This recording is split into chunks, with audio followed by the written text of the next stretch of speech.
Oh, we said we would do a part two, and we're giving the people what they want, and that is a part two to the CawCast finale. I am Josh, happy to be back, happy to keep rambling and talking about this team that has just taken over my life and tortured me this last couple of decades. Joining me in the CawCast studios for the second half, good friend of the pod, and I'm just going to go ahead and say you're a sponsor. Sam, the man, has joined us. Sam, what's going on? Doing well. How are you doing, Josh? Oh, good. We're recording this on a Saturday night, and Sam has decided to stay up way past his bedtime, and heck, way past my bedtime. I know that to record and talk with a Hawks junkie like myself. So, Sam, thanks, again for coming in. Whew, boy, Atlanta Hawks. Sam, we're following a rebuilding team this year. How are you doing on your end? I'm doing actually pretty well. I'm enjoying watching this team. They're a lot more enjoyable to watch than the couple of years past.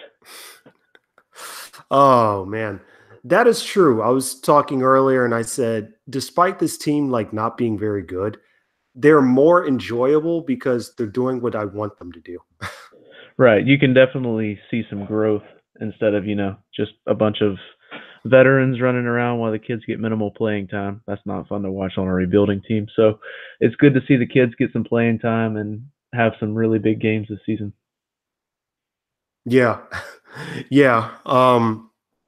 It's quite something. And it's kind of like whenever you see the players do this, it's just there's no loss scenario, kind of like when your expectations are where they are right now. So Sam, since we haven't spoken to you on here for a while, and since I know the people haven't heard from you in a while, what's your general thoughts, your general take on the season so far? I think the record right now of the Hawks isn't really very indicative of how they've played so far. I think they've played much better than what their record shows. They of course they've had a lot of, growing pains. They're a very young team, but you can definitely see that the talent is there. They've done a pretty good job, I'd say, of drafting the last two seasons. Picked up Trey Young, picked up Kevin Herter, picked up John Collins, and all three of those guys on a nightly basis can go and get you 30 points by themselves. And that's really what you want to see for a team in the what I'd say is the second year of a rebuild. Um, what they do next will be interesting to me with the trade deadline approaching and how they decide to move around some players, maybe some players from recent drafts. Speaking more about Bembry and Prince in that aspect, if they decide to move on from them, that'll be interesting.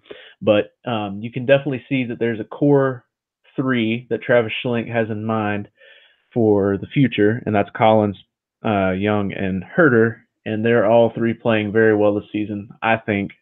And yeah.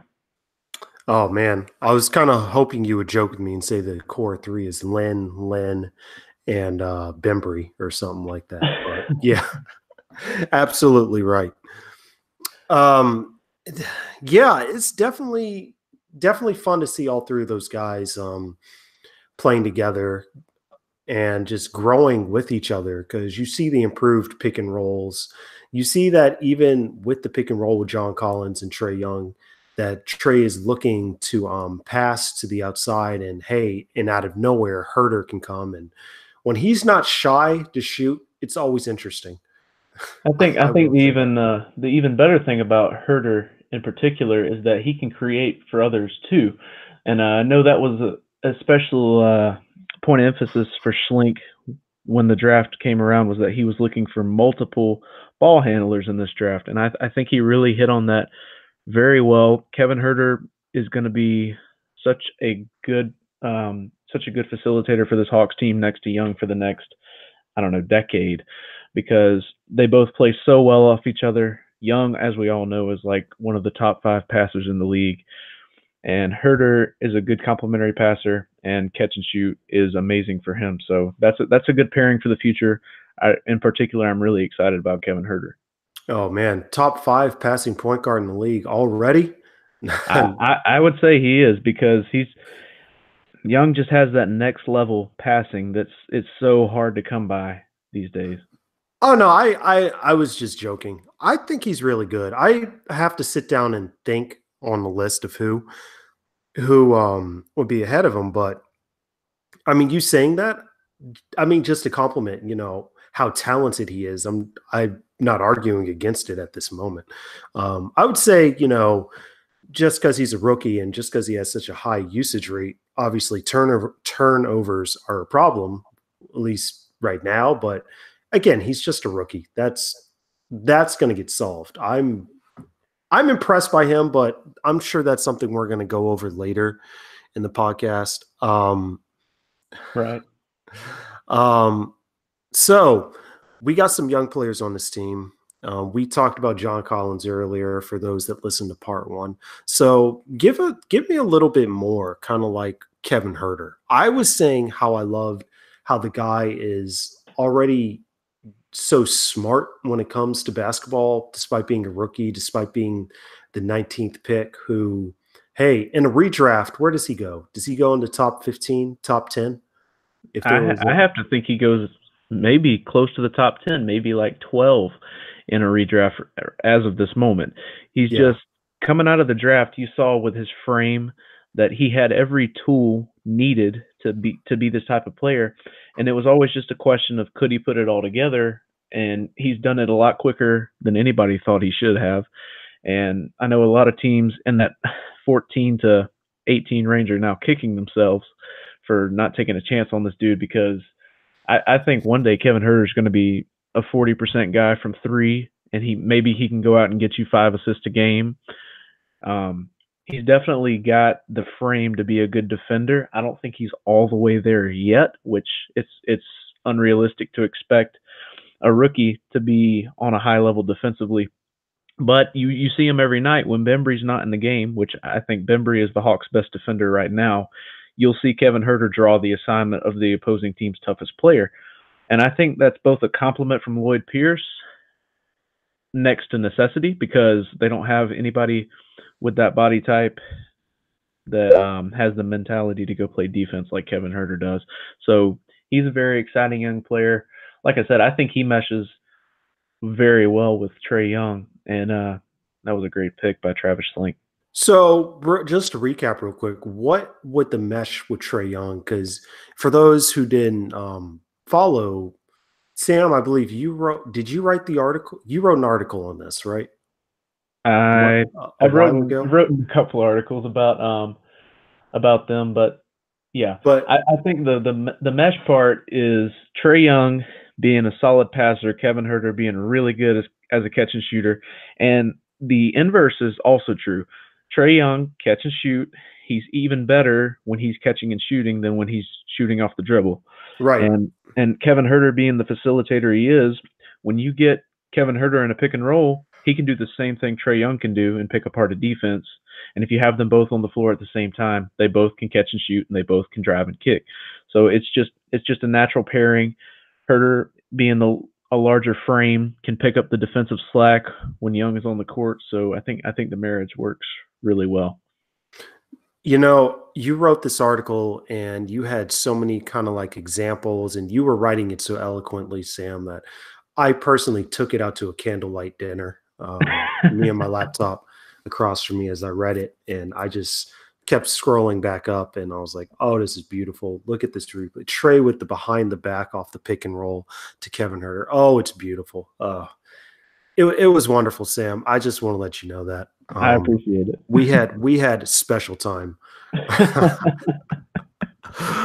Oh man, but yeah, I said it before, but it's just legitimately shocking. Like the rookies, the rookies are good, are developing, and they're basically playing like how I not just imagined, but just like, dreamed that they would play. Like, realistically, last 5 years, you'll get a young player, whether it was Dennis or heck, looking back at Jeff in his early years, it's just kind of like you didn't really expect anything out of them until like year 2 or year 3. but it's like these guys are out there on the floor in crunch time, like playing smart, getting the ball where it needs to go, and learning and just doing stuff that's just like, oh my goodness, it's actually happening. Like what I Definitely. hoped would happen. Yeah, and I think Travis Schlenk and Lloyd Pierce both deserve a lot of credit for that. Coach Pierce has been putting them both in position, or really all three. He's given Spellman his fair share of minutes this season as well. But I think Trey and Kevin in particular, um, Coach Pierce has given them both multiple opportunities to succeed. Travis Schlenk, kudos to him for going out and getting Vince Carter and um, Lynn this offseason. Jeremy Lin being a great mentor for Trey Young, a guy who spent a lot of time, back and forth off the bench and in starting lineups next to superstars like James Harden and in LA next to Kobe. I think he played with Kobe. I So think he did. That was towards the end of the Kobe chucking years, where yeah, we were but supposed to worship Kobe, even though he was never. Never mind. Lakers fans will get mad if I say if go for. but yeah, kudos to Schlink for going out and getting those role models. VC is a great role model for any wing player coming up, and I think they've both absorbed a lot from those veteran players, and you're definitely seeing a result on the court that indicates that. Right. Oh boy. Um. So next guy I wanted to mention, because Trey Young. Well, I'm going to mention him later, but Amari Spellman. What should I? What expectations should I have with him? He looks to me to be the best kind of like legitimately shooting big man on the team. But what else kind of like improvements or I guess thoughts that you have with him? I'd say the basketball world surrounding the Atlanta Hawks is very divided on Omari right now. Personally, I think Omari has the body that he could be successful in the NBA. I think he needs to fine tune it a little bit. He's done a great job in the last couple of weeks. You've seen him lose a couple pounds, and as a result, he's playing a lot better. Um, Another thing that needs to be a point of emphasis this off season for him, and maybe it's a blessing that he's paired with Coach Pierce, who's defensively minded, is Omari just needs to get better on defense altogether. His perimeter defense is somewhat lacking. Interior wise, he's solid. That man can block shots all night against anybody in the NBA. He's got very good leaping ability, and I think he has a good motor. He's just got to have a goal to strive towards. So, picking him at 30, I thought originally was a little bit of a reach. I still think that was a little bit of a reach, but him shooting the way he's shooting from beyond the arc and his leaping ability, if he starts to work on his body a little bit, if he starts to, take care of himself and get better on the defensive end of the floor, I don't see any reason why that couldn't end up being a great pick. Um, I think Omari is about 2 years away from being the kind of guy that Schlenk thought he would be when he was drafted, and that's just because of the recent his recent weight gain that's really kind of set him back a little bit. Right. I'm not sure what you mean by weight gain. The man looks thin and youth. No, I'm kidding. I got you. I got you. Mari, please don't hunt me down and choke me out for saying that. I'm joking. You're a professional NBA player. And Kevin or Chris Kirschner of the Athletic wrote a phenomenal piece recently about he was talking to Omari about his weight problems and how becoming a professional athlete with all that money, it can lead you to that life where hey, it's easier to eat out because you got the money to do it, and it's a it's an easy thing to do. And it's good on Omari. I really enjoyed seeing in that article where you can kind of tell he took a step forward in his maturity. He's actually striving to make a change, which is something a lot of NBA players will not be, first to admit, is that they had a problem in the first place. So good on Omari for showing some maturity there. I'm really excited for what he can become. Like I said, I think he has the body and mindset to make it happen. We just need to see it all come together. I could tell you as someone who just got a normal job and when I wasn't in college, yes, getting fast food can be a problem. It's just so much easier. But yeah, great. So what else did I want to talk about with you? So we talked earlier about the trade deadline and we mentioned Torian Prince and his possibility for like what teams would want to look at him if he were to be moved. Is there anybody else on the Hawks roster that you could imagine would be draw particular interest during the trade deadline? It'll be interesting for Dwayne Dedman, who's in the final year of his contract, along with Jeremy Lin, who's in the final year of his contract. Um, Lin is a little bit tougher pass because he hasn't particularly played all that well this season, but he is a veteran point guard. He's not playing bad by any stretch. Um, he's pretty much playing to what Jeremy Lin has been his entire career. Um, a team that's in playoff contention could really use one of those guys. Dedman, in particular, I think is going to be one of the guys at the deadline that draws huge trade interest from multiple teams, just because he offers that defensive. He's a good perimeter defender. He's a good interior defender because of his length, and that man can step out to the 3-point line and pick and He can pop shoot. He all can day dial it. long. So even with DeAndre Jordan getting traded and more than likely, as I've heard, getting bought out, would that be an issue for Deadman or at least for the Hawks with trading him? I just think there's so many teams out there right now that are looking for that. Take the Rockets for instance. The Rockets are so badly in need of talent right now that I think they would be one of the teams interested if they could make the money work. Um, they have some talent to try to move, but I think the Hawks would only be interested in picks.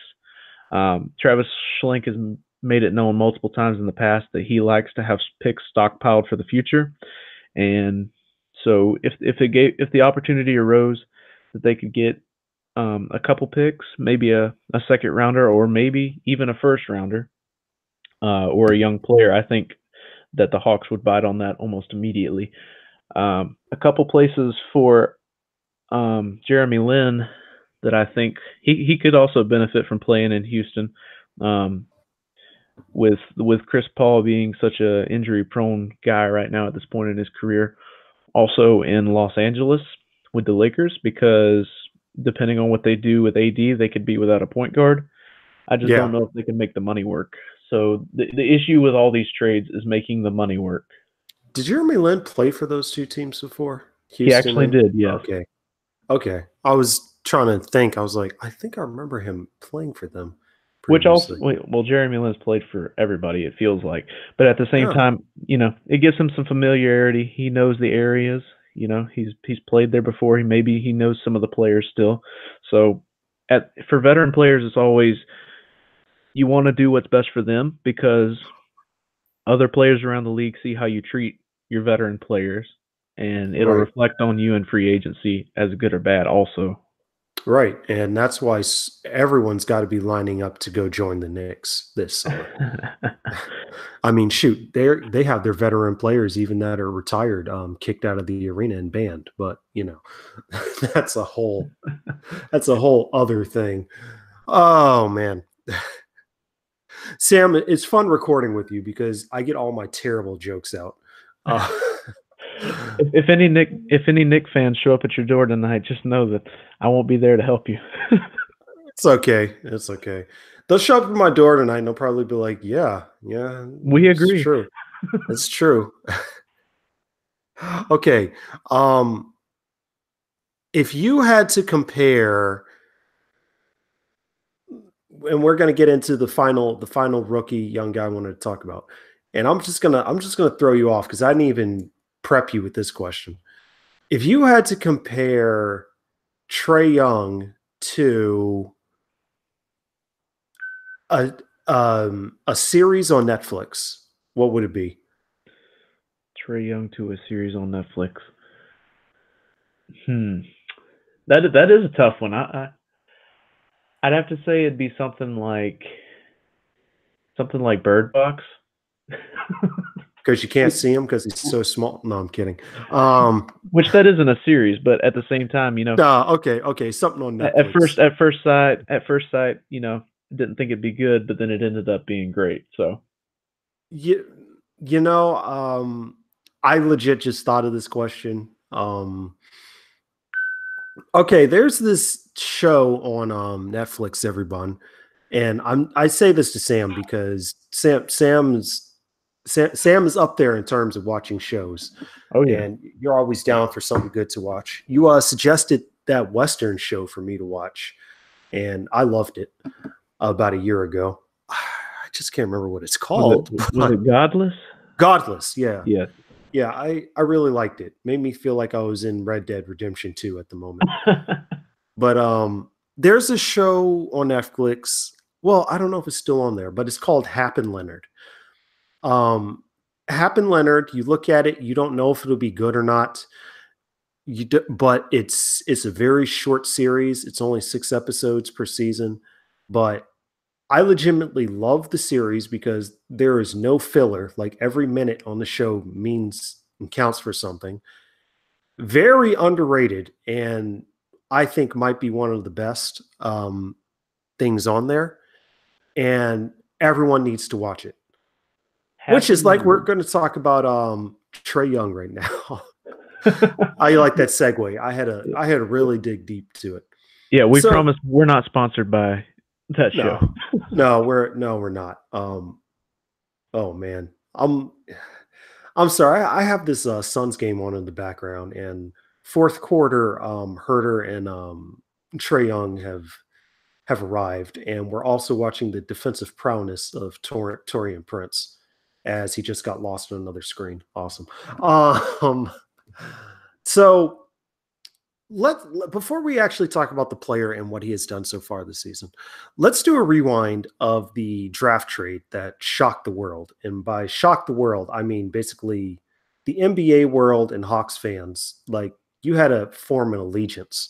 Like there was a side on that one. So let's relook at this.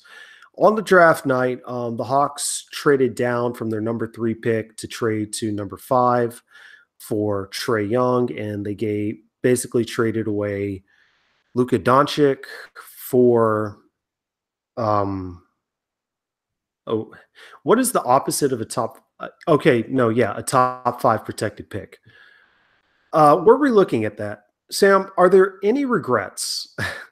Should we still kind of like be scratching our head at this, or is it suddenly looking like, hey, it might work? I think if you look at it too long, you'll always be second guessing, what went down that night and how Doncic is playing now. I, I don't think it's worth splitting hairs over because they've both been very good. They both just won Rookie Player of the Months. Um, Multiple rookie players of the yes, months. they've both won multiple, Ooh, and Trey Young just. Ooh, okay. So sorry. Cold right now. but yeah, I think Young brings a lot to the Hawks of what they needed. They needed that name recognition for some for a rookie. And I know Doncic now has name recognition, but coming to the draft, Young was that guy who you knew would be marketable, you knew would sell, and you knew would most likely be good. Just because not only could he shoot 40% from 3 in college on what I'd say is outrageous volume attempts, but he's also a next level passer. So you kind of had that security of knowing, hey, Young is going to be good one way or the other. If he's not shooting for us very well, he's going to be passing, and at peak he's doing both well. And also picking up a first round pick that looks like it's going to convey very nicely for the Hawks this coming season. What should end up as a top 10 pick, I would think. It also really helps that trade a lot. But yeah, if you sit there and pick hairs all night and say, hey, Doncic is playing out of his mind right now, he's going to be a superstar, and you also discount what Young has done, then I think you'll just always hate the trade. So let me get it straight for all my people on Twitter that are following me and listening to this podcast. I stated on trade night that I hated the trade and I thought it was bad. And I've said this multiple times, but I guess people just choose not to. I guess, okay, this can be confusing, but I'll go ahead and say this. I personally just don't like to gamble. Um, Oh boy, Trey Young just he is killing. I'm sorry, he's kill. Oh, don't tell me he hit. Oh, you just saw that? Oh my oh, goodness. oh my! That Trey is Young a. just hit a nasty step back three. Is that a? Is that a 4-point play? Yep. Oh, oh, he is. I need to rewatch his fourth Perfect quarter. timing, Trey. I'm sorry. I need to rewatch his fourth quarter. This is like like these last couple of games, I've seen some Iverson in him. Just like the fierceness. Like I'm I got a little off track. I saw some Iverson. I saw the headband. I saw the arms. He has an arm sleeve.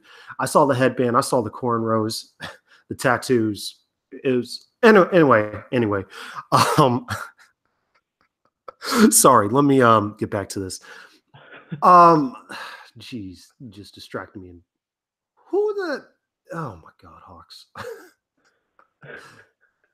By the way, Aiton is good too.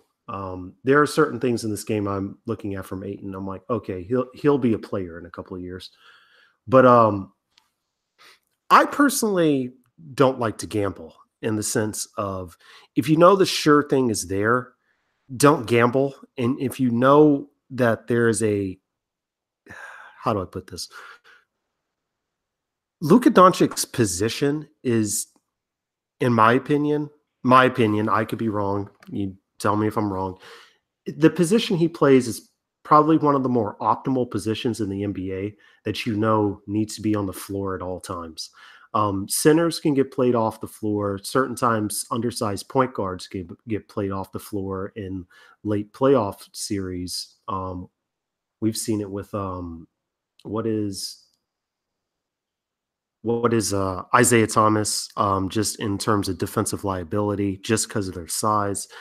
And Luka Doncic, though not the best athlete, not known for his defense, but just everything else he brings to the table, I'm just kind of like, you can't pass that up because that is so rare. That was my opinion of the draft at the draft. And I still think today that given what we knew at the draft, I did not like the trade. Now, at the same time, Sam, I did not think in a million years Trey Young would be as good as he is. Is that fair to say? I mean that's a fair viewpoint to have on it. The thing about Doncic that makes you wary of the trade in the first place is that you knew his floor was going to be, you know, at least near all-star level because of how he played in a pro league overseas already. He's a And 6'8" point guard yeah, that can shoot. It's the though. What do we have? Like 3 of those in the NBA. That yeah, but I think sorry, he's more than just a point guard. At the same time, he's a floor general, and right? a lot of point guards can be 6'8", but not a lot of people can command a floor like Doncic does. Oh, Like did you I see would that say, reverse? I'm yeah, sorry. I would say Doncic is almost on that Harden-esque level where, when he's on the floor, you can put 3 guys on him, but the end result is still going to be whatever Doncic or Harden decides to happen, just because they have the body types and they have the skill set to make anything they want to happen happen. So I can understand where people are coming from when they say, "Hey, look, we gave up a guy who has the potential to become the next James Harden." But in the same sense, Trey Young averaged, what was it, 30 points and 8 assists in college, and that's never been done before by a freshman. So it's not like he was it's not like he was some giant risk coming into the NBA. And people always turn to well, Young is really short and he's not going to be able to defend at the next level. But he's proven everybody wrong in that stance, and I, if you've ever been beside Trey Young, which I know a lot of people haven't had that luxury to be standing right beside the dude, but he's a legit 6'3". I mean, he's not a small dude. I'd say he's a little bit shorter than Steph Curry, but he's he's about on that same level, I'd say. Okay, And so you would say he's that height because I have a hard time telling from watching on TV because like NBA players' heights look differently on TV. So I was having a hard time guessing his height. yeah, So I mean, he's way taller than for reference Isaiah Thomas. I'd say he's got a okay, lot on Isaiah Thomas. so he's about a Isaiah and a half. Is about, about Isaiah. Is I'm it? sorry. Go He's ahead. he's probably, if not about the same size as Jeff Teague, about half an inch taller. Okay. Okay. And Jeff Jeff Teague is basically Jeff Teague is hilarious to me because he's basically what I if I he's the what I see the eyes I look through when I look at NBA players because he's well one he's like what 1 day older than me. Yeah, Apparently his birthday is like 1 day before mine, and two he's what maybe an inch taller than me. So it's kind of funny. He's the avatar I look at when I look at the NBA, and I think, oh, I would never make it. Except for he's like a million times more athletic than I am. yeah. I think a lot of people get it mixed up. There's a picture out there of uh, Trey standing next to Dwayne Wade when they did their jersey swap, and they're essentially the same height. Right? Yeah. And if you were looking at the Utah game, you saw him near what's the guy's name? Donovan Mitchell. I think two things was one, you notice that Donovan Mitchell is shorter than you would think, and Trey Young is taller than you would think. Oh But my goodness, he just did it again. so Collins has 30 right now. Yeah, Okay, Trey Young just I'm hit I'm another 3-pointer. I'm gonna have to rewatch this fourth quarter. This is because Trey was relatively what did he have? 10 points going into this fourth quarter. That's Okay, so yeah, that's for just the thing anybody on about here him. listening, I was going to say for anybody on here listening, we're looking at the Hawks Suns fourth quarter right now, and Trey Young is hitting like circus shot after circus shot right now. Like this is And that's the main point I'm trying to make is this yeah, guy can go out there and get you 30, or John Collins can go out there and get you 30, or Kevin Herter can go out there and get you 30. And for Travis Schlenk, that's all you can ask of that guy is to go out there and get you players that can go and get you 30 points on any given night, who can go and get you 8 assists, who can go and get you 10 rebounds. And once you have enough of those players, then you should be winning, you know, should be winning games. right. But you know what? I really need to watch the rest of this game with the TV off because it's distracting me from actually talking reasonable about Trey Young. But because this whole thing started off us talking about how good he is, but then me talking about the draft, and then he just went nuts. But so in the draft, I just personally was not a fan of kind of like going against the sure thing. That was my issue, and still to this day, even with Doncic doing well, like Doncic is doing great, like probably going to win Rookie of the Year. Is that safe to say? But I I, I think it's going to be close. Actually, I don't think he's run away with it just yet. And if we see Young keep doing things like he's doing tonight in Phoenix, I I don't think it's so easy just to say, hey, let's give this guy the Rookie of the Year. I think what's going to make the difference is a lot of people see Doncic highlights a lot more than Trey highlights.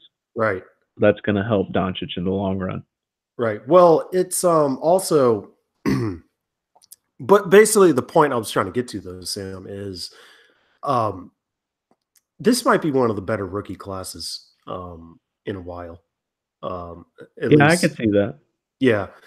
That's the point I was trying to get to. It's like, granted, if you know Luka Doncic wins Rookie of the Year, say like Luka Doncic is a freaking good rookie, and I feel like any other year, like Trey or DeAndre Ayton, they would win. They would win, like in their own perspective classes. So it's Right. to me, it's kind of like now. It's kind of like I guess at the time, at least for me, saying I didn't like the trade. I still think I wouldn't do that knowing the risk, but at the same time, my stance on Trae Young has jumped like maybe 180 degrees. Um, there was a time, there are games I'm watching right now where I'm just kind of like, oh, we need to get him back on the floor in the fourth quarter because he's the only player that can create for others right now. And then I had to stop myself and was like, what the heck did you just say, Josh? It's crazy. It's It's all crazy. right. It's all right. A lot of people, were against the pick, but props to Schlink for going with his predetermined, because there's no way he went into that draft not knowing he was going to select Trae Young. Right. I can't believe that beyond a shadow of a doubt that he didn't already know that he was going to take Trae. It worked out for him, I think, because he got the player he wanted and he got another top 10 pick potentially. So if it does end up being another top 10 pick, I think that might go down as one of the best trades for the Hawks in franchise history. Yeah. And it's safe to say that he will be on the next good Hawks team, right? Oh, for sure, for sure. I think the Hawks would like to keep him around for the next decade or more. Um, right. So, anyway, let's wrap up because I kind of got a little unorganized at the end there, just because I was fanboying a little bit looking at the Hawks play. But it can't happen, guys. I'm sorry. I don't hate. I mean, it's possible for you to change your mind, people, and I changed my mind. Now, granted, he does have issues on defense that I just don't think he's going to be able to overcome. But hey, that's definitely a player you need to surround the talent with. Um, like this team's going to be tricky to surround talent with, considering him and John Collins on the same team. Because I think we've seen somewhat of enough to know, like, okay, well, let's see if you can guess our conversation. If you were to pair John Collins with another big, what would the other kind of skill set would you look for the big to pair with John Collins be? I think you would need. I think him and Deadman are actually a pretty good combination. A big man that can shoot. Because unless John continues to hit threes at the rate he's doing right now, I think you need to put somebody who can shoot beside him. So size and shooting. Also, well, we also mentioned defense, more of a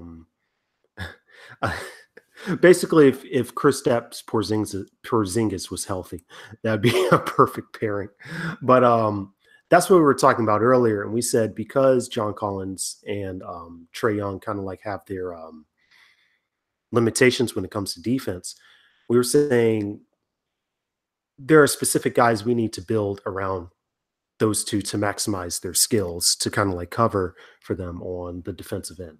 But anyway, anyway, just fun stuff talking about this team, and I'm gonna miss it. Sam, do you have a rest of season outlook? I asked Glenn this, and he gave me just different things he's going to be looking at. But do you have like certain things with players, or whether it's a certain player you want to look at, or a certain action, or whatever it is? I think for me the biggest thing is going to be the trade deadline that's coming up. If you do see the Hawks move Jeremy Lin, Dwayne Dedman, Alex Lynn, Kent Bazemore, if you see them move those type of guys, I think you'll see them start to scrounge the upper levels of the G League, or maybe start looking for small trades with other teams to pick up young players, to use the rest of the season as maybe a jumping off point and see just what they can pull up around the league, because I hate to say it, but I don't think the Hawks are going to make the playoffs this year, guys. Oh, they're not. Oh, oh. Yeah, sorry to bust your bubble. Oh man, that's why are you doing this to me, Sam? Oh my goodness. But yeah. Um and very important, my very important last question, Sam. What series are you watching on Hulu, Amazon, Netflix? What TV series are you watching right now? I am currently trying to keep up with The Punisher, and let me see. There's one more, but as you know, I stay so swamped with work now. I, I'm Uh I'm working like 80-hour weeks each week, which is not good for my health. But so I'm watching the originals and Punisher right now. So oh, the originals. Oh, I wanted to check that out at some point. yeah, it's pretty solid. Okay. I started watching this show called You on Netflix. Yes, It's it's definitely something. It's I'll eventually make it to the Punisher. yeah. Eventually. I I Eventually. I haven't been super impressed with Marvel's Netflix series, but I thought they did really well with Daredevil. Still can't believe they canceled that. I think that's a travesty.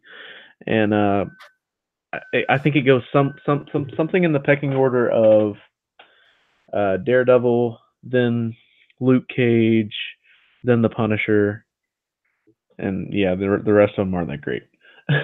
So, everybody, thank you for listening to Peachtree Hoops, CawCast presented by Peachtree Hoops. We're now about to enter the Josh talks to Sam about Netflix shows real quick, because of what he just brought up. Okay, thank you, everyone. Okay, Sam, we're we. This is why I got you on. Forget basketball. This right here is why I brought you on the show. Sam, I could not agree more with you on the Marvel shows. Outside of, I thought all 3 seasons of Daredevil were cool. I really liked season 3. Um, but outside of that, I thought they were all legitimately pretty bad. Season 1 of Jessica Jones was cool. Half of Luke Cage, like literally half. I hated half of the season of Luke Cage, and then I would love the other half, and that was both seasons. Yeah, Um, Iron Fist. oh That's my god, throw that out, that's throw that out a window. yeah, and I thought the Punisher was okay. It was nothing I wanted to jump up and down about because I don't know. There was a point in the Punisher, at least season 1, where I was just kind of like, okay, you can't be human with these injuries you're taking. Like, but but Yeah, yeah, I was I think they kind could of have done the Marvel shows a lot better than they did, but I'm not mad for the way it turned out. yeah. Um, I think they're doing the right thing by going through and eliminating them.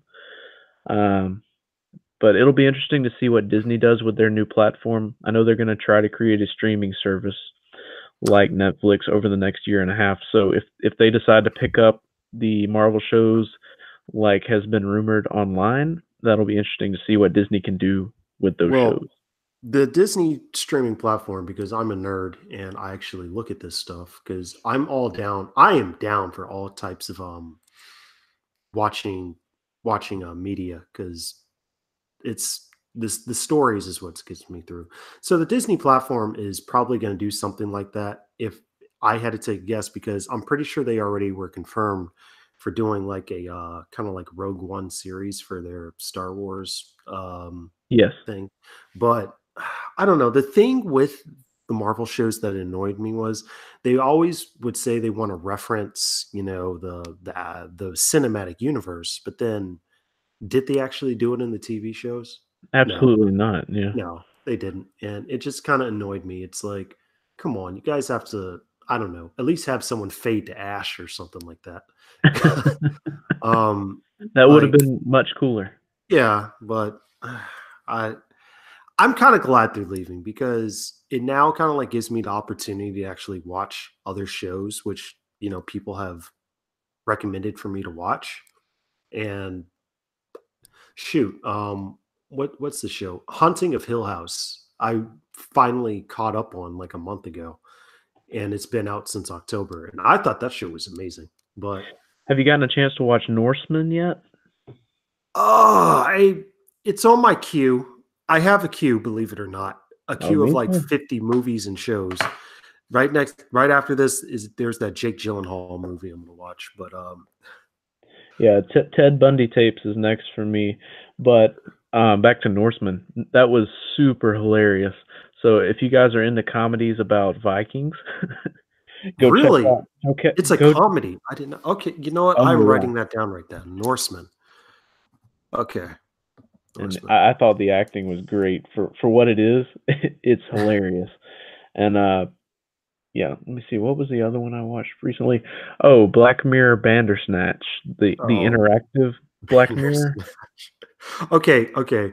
All right. We're probably going over, and I'm sure people hate listening to us talk about TV shows, and I'm sure they hung up by now. But real quick, what was the worst Bandersnatch ending that you got? I actually went through and watched all of them just because I Oh, was you did? curious. But yeah, the worst one was the one where you could end it when that dude was about to jump off the building. That just ended the whole movie right there. It was like, okay, that's just the ending. Oh, So yeah. I I found the one. Okay, so that was the worst. Okay, what was the one that was most interesting to you? Let me ask you that since you've seen all of them. The most interesting one is the one where he gets sent to jail for killing his dad. And is that the one where the daughter tries to make the game like 10 years later or something like that? Yes, and she ends Okay. up making the movie instead, Okay, and that it's was like Inception. I had a tie between that and the movie the ending where they break the fourth wall and they basically say, "All right, let's replay the scene," and he has no idea what's going on. Yeah. Okay. All right. Okay. All right, guys. All right. All right. We're TV showed out. That's honestly why I brought Sam on here, just to give an excuse so I could talk about this with somebody. If you guys like Netflix, I post about it all the time on my Twitter at Oh, SamTheMan180. oh my goodness. And if I'm watching a series, like I'm not tweeting about the show I'm watching you right now because it is just insane in the sense of everything right now that I just don't want to ruin it. But that is Yeah, that's I on would my say queue. watch the first episode, and then if you don't like it, cool, don't watch it. But if you find it interesting because of how you're basically following around a creeper and his narration tries to justify everything, it's definitely weird.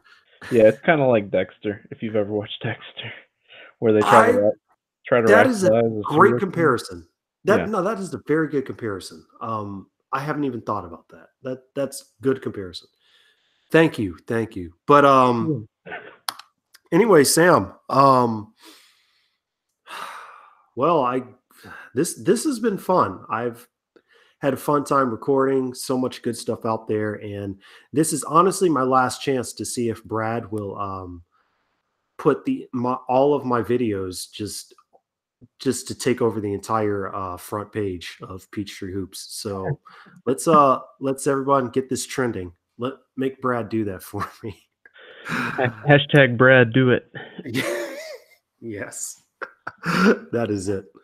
Awesome. Well, Hey man, I appreciate you having me on. oh, thank you.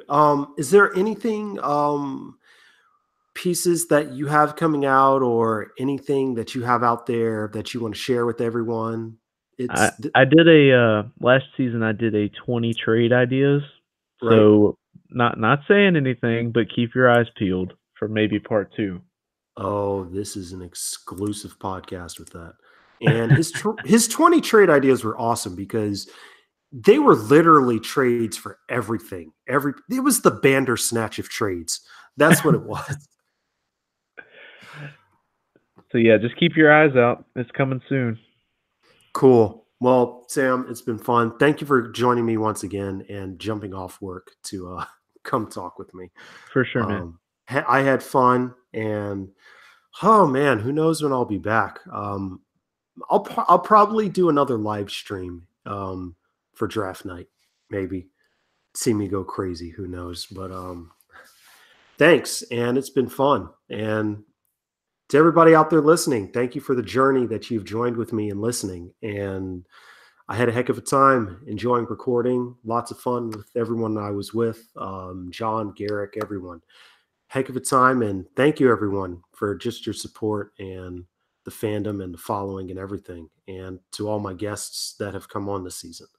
Anyway, with the very somber, we out of here.